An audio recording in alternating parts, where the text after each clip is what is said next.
Whatever your fighting game of choice may be, or whatever your controller preference may be, it doesn't fully matter too much as long as you're having fun, but it's nice to know the insides of how they work because it'll give you a better understanding of how your controller works.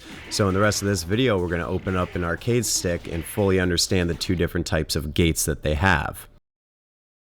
For the first one, we're going to talk about the square gate. And what this is you see how the stick moves in a square pattern. This is the standard for most arcade sticks, represented by the square gate right there.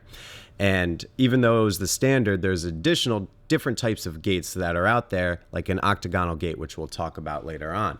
But right here, this is what a square gate looks like on the inside when you take it apart. And taking it apart and understanding it better really helps you to understand your controller better. So as you can see, there's 4 buttons or switches, and then obviously whenever you move the joystick, they get pressed, triggering the directions, and then clicking. So before we move on and show an octagonal gate, let's take a look at some square gate gameplay so you can kind of get a feel for it, because it's different. So right here, as you can see, it's kind of like a slide to the left and then a flick upwards, because you only have the ability to move the stick in a square. Now this is what most people are used to because this was the standard.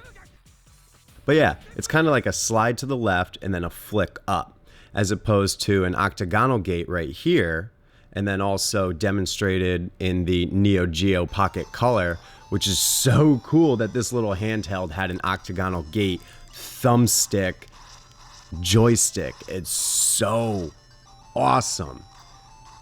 Almost as awesome as that move I already just did, how the animation's different.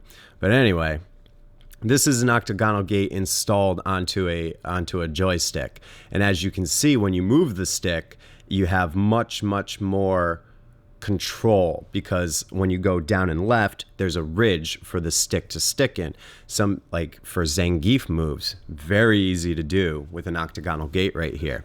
So let's look at some octagonal gate gameplay.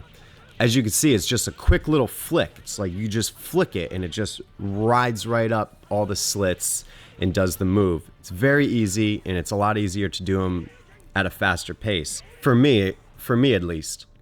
And here's a Shoryuken where you go forward, down, forward. We all know the move, but it's just so easy to click into that. And like I said, it doesn't matter what fighting game you play or what controller you use. It's just nice to sometimes know there's another option out there in case you didn't.